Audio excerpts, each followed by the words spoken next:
This is Sean with Voices Live On, and we're doing Bob Solomon stories with family and friends that love Bob, so they can tell the story, share it with everybody else. Essentially, we've got Jeff Solomon on the call today. Jeff, how you doing? I'm doing all right. Good as you can be right now. Right.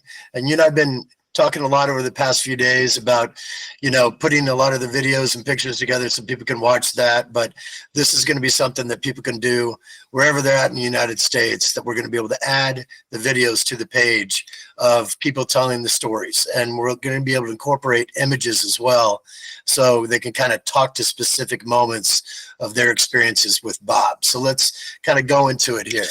These are going to be essentially the cards at the different memorial situations in Indianapolis and in New York, and that's coming up on this coming Monday. How many people do you expect to be at the service, and where is it going to be held? It's going to be held about a mile from where we all grew up in Queensbury, New York. It's going to be interesting because Mother Nature is not cooperating. It's going to be a cold, wet day all day, so I'm sure there'll be a good turnout, though. Bob had a lot of people who loved him. All right, so we're going to start off with the family. If you could list off the brothers and sisters and kind of reference where they're at in the photo so people can understand that.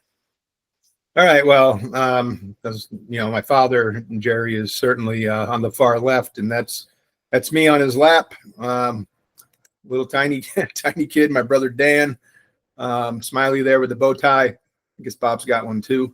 Frida, then there's our oldest sister Susan, and then there's Bob on the right and Linda down in front. So what was the age range between oldest and youngest? So we're different by about, it was pretty quick. It's like 9 years. 9 years apart. And just give people a little bit of background on your father and what he did. So you can tell by the haircut, he was a Marine.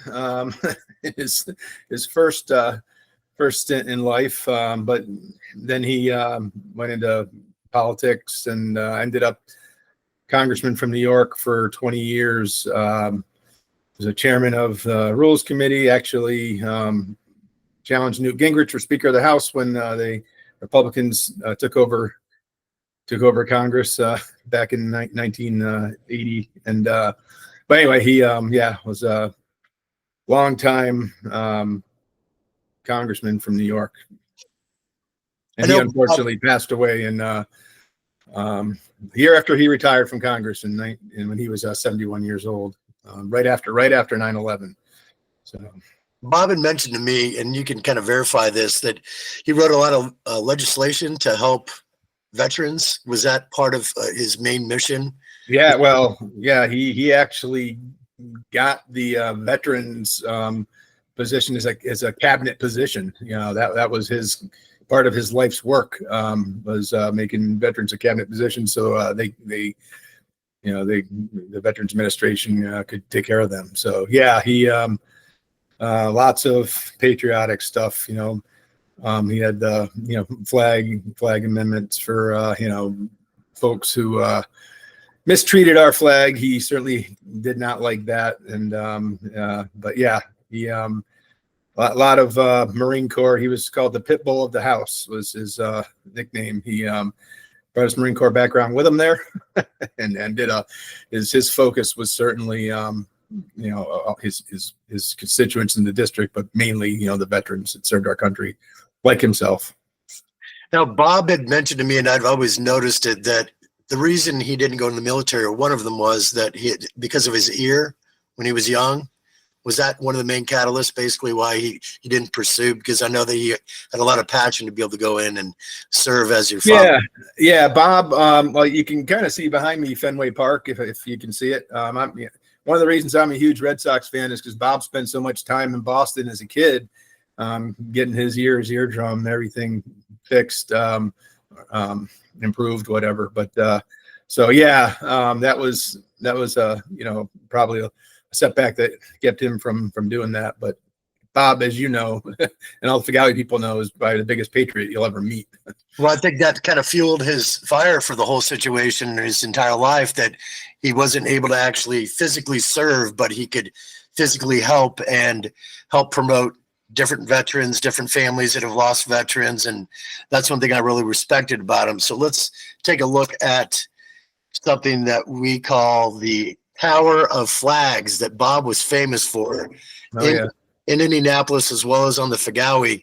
I was able, if we're going to kind of flash back into this for a second, I went on the 19 with Bob. It was one of the most unique experiences, favorite memories of my life. I was on 18, I believe, and me too.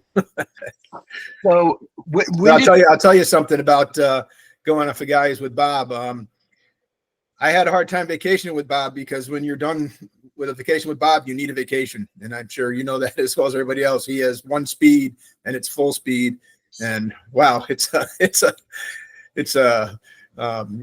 drains you. It's a lot of fun, but boy, he goes one speed.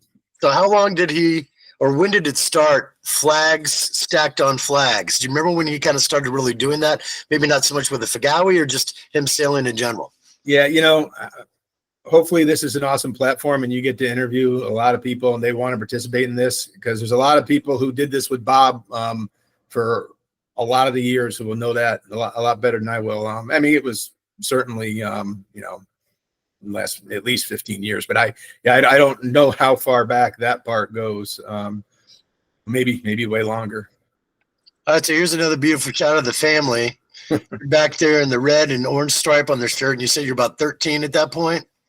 Yeah, I was a skinny little basketball player at that point, probably in like 7th grade or something. Weighed less than 100 pounds. So I went from the little guy in the family, 5'4", 400 pounds, to 6'4", 220 pounds. So that, you don't have any pictures of it, but I'm the big tallest guy in the family for sure at this point. That's Bob in the middle, same characters. Dan on the left. My mom and dad on the lower left, Linda in the middle, and my sister Susan, her husband Tommy, and holding Lindsay, the first of the nieces and nephews of Bob, of which he has, 6 now. But yep. So how would you kind of describe Bob's role in the family? Well, I'm glad you brought that up, because Bob didn't have kids. He got to be the crazy uncle, and he got to tell our kids, hey, do this, hey, say that. And there's lots of stories my kids have been telling, my brother's kids have been telling. So he, that's his, later role in the family. Certainly early on, he was a big influence on me. Like I said, Bob was a great wrestler, and I enjoyed so much watching Bob, out there in his matches, that it converted me from basketball to wrestling in 9th grade, and kicked off my wrestling career. So he was a big influence on me and the whole family. He was the optimist, right? He was always the glass half full guy, and it wouldn't be half full for long, because he would fill it up, right? So he was just that optimist, passionate about anything that whether it was his idea or your idea, if he backed it, he was passionate, and that's, whether it's Fagawi or politics, sports, that's the way he lived his life. He was so passionate about things he believed in, and the people he believed in. I don't want to say that he was a gentle giant, but I think a lot of people kind of looked at him that way, because he was always very compassionate for others, and always kind of looked out for others and tried to help others. Didn't matter if it was military or not. And sure. I know that also he was very strong, and when he would high five people, when he would give you a bear hug or whatever, you felt it. So he was something that, and we had a thing that whenever he would see me, he'd go, Shawnee, and I would go, Bobby. So he always kind of had his own thing with different people too, always made a different bond with each individual. So let's talk about some winning. So here's in 2009 when they won the Fagawi, and there was some gentlemen from Indianapolis that went out on it, and obviously kind of a mixed crew from people up in the Northeast. Who do you recognize in this photo kind of from his life? Oh, well, you know what? Not many people. I mean, I think Patty, Wendy, is that Wendy on the lower right? Yeah. Bob obviously in the middle, but yeah, that's like I said, I only got to go on one Fagawi. When he was doing all this, my kids were young, growing up with sports and whatnot, so I didn't go on these. And then once I experienced the one in 2018, I'm like, wow, I certainly missed out on a lot. But yeah, that's mostly probably his Massachusetts and some of his Indianapolis crew. So do you remember when he won and what that was like for him, considering he's done it 29 years and this was, I guess, approximately the 19th years when he won? If we're doing the math backwards. Yeah, so when I went with Bob, it was after he had won, and it was unbelievable. You know how he can just command a room anyway. But they had the banquet in Nantucket after the race over, and you know, he was up on stage giving out awards, getting recognition, introducing his veterans that were on his boat. And it was like, you know, wow, Bob's like a celebrity in this Fagawi world. It was, you know, just so impressive. And I do right here. It's funny that you brought that up. So I have this Sail On. I found this paper in Bob's home, and it's Indianapolis Sailing Club starts mission to teach veterans the sport. Nice article in here about, you know, Operation Set Sail, and talks about, you know, that landlocked club that won the Fagawi, you know, this, you know, open water ocean race. So it was a pretty big feat, and I know he was so he didn't take much to drive him, you know, to be excited about the Fagawis, but you know, that was certainly some extra fuel. So I got to interject a little story. When I was on the boat with him, they had Navy SEALs, wounded warriors on the boat. When we left Hyannis, winds were normal until we got into, I don't know, probably like a third of the way there. And all of a sudden it went dead air. And you have all these boats that are literally can't turn on the engine, and they're bouncing up against each other. And Bob, like a, I don't know, captain from the gods, looks across the water and sees rippling. That's the exact, it's like a 90-degree opposite of where all the boats are going. And he goes, we got to go there. That's where the wind is. And we started going, kind of tacking a little bit over there. All of a sudden we caught a 14-mile straight gust without having to tack, and we won 4th place. We beat we got 4th in the big boat division. But that was just something you could show with his talent of knowing the sea, that he was going to break away from the group. And then all of a sudden we became the winners and blew past everybody. So that's pretty interesting. My experience was similar, but with a scarier outcome. Bob, we I don't know, 100 boats crossed the starting line, went on their way, and we're going back and forth. And all of a sudden 99 boats went west and Bob went east. And I went up and said, Bob, what are you doing? He's like, hey, if the winds change, we're going to win this race. I got to, you know, but, you know, the winds didn't change. So what happened was, half hour later, we were coming west and 99 boats were coming right at us east. And Bob navigated right through the middle. He wasn't going to give up ground. He wasn't going to go around behind them. He knew when he had the right of way, and he knew when he didn't. And he went right off the bow, and some he were at the stern, and we were hanging off the front of that sailboat, you know, just ballast that Bob was placing because we weren't sailors. And that was pretty interesting. I wasn't sure if all the races were like that, but we were all a little like, oh my God, what is happening? That was an interesting race. Yeah, there's always a lot of little side stories on that trip anyway. But the purpose of this thing, and I know that you and I are going to be able to do a more in-depth version of this so you can really show pictures of that you want to promote. But like, for instance, this one right here is some of the people from Indianapolis. Right. And you know, he made a lot of great friends here. He was here for a few decades, I believe, and they also want to tell their stories about Bob. So the collection of these will all be on the main page for BobSolomonStories.com, and you'll be able to kind of cruise through, and we'll also be able to make it available that people can download the ones they want by supplying their email. So if you get on the page, they'll be able to put in their email and the contact info to be able to kind of sign up for a time to be able to walk through this. What do you think of this concept to be able to honor Bob in general? I think it's amazing.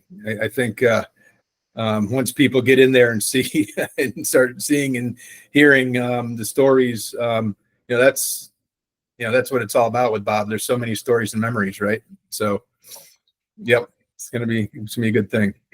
All right. Well, Jeff, we've got a little event here this weekend at one of Bob's best friends' homes that we're going to be saving the stories of people at the event about Bob. And then I know that on Monday, people are going to be going to the Celebration of Life Memorial. And if people could essentially take a card, which is behind me, and go to the site, start checking out the videos that are already done, and also put in their info if they want to be able to save some stories for themselves. And it is therapeutic for people to kind of tell why they loved somebody. And I think that's the most important thing about this. Yep, I agree. Yeah, and I'll make sure people know about it, because I think it's a great thing. Okay. Well, I hope you have a good weekend and safe travels. And I look forward to meeting you in the future. Yeah, and I want to thank you for putting it all together and all the work you've done on the videos for them that people are already seeing, and really, we're all crying when we watch them, but they're amazing. Well, Bob had faith in what I started, which was doing people's life stories.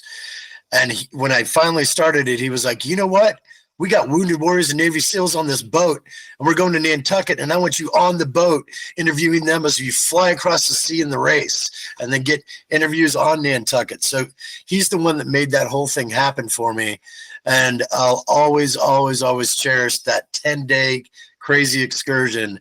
And he made everybody stay in the boat, and he got a hotel room for he and I every night. So that's another thing that, all the other guys had to be, cramped up, like 10 of them on the 45-foot Beneteau. But me and Bob, kind of would bounce out, go have a nice night's sleep, and then come back and get on the boat and go on the next excursion the next day. But it was a great time. Yeah. Okay. We'll talk to you soon, Jeff. Thank you. Nice. Okay.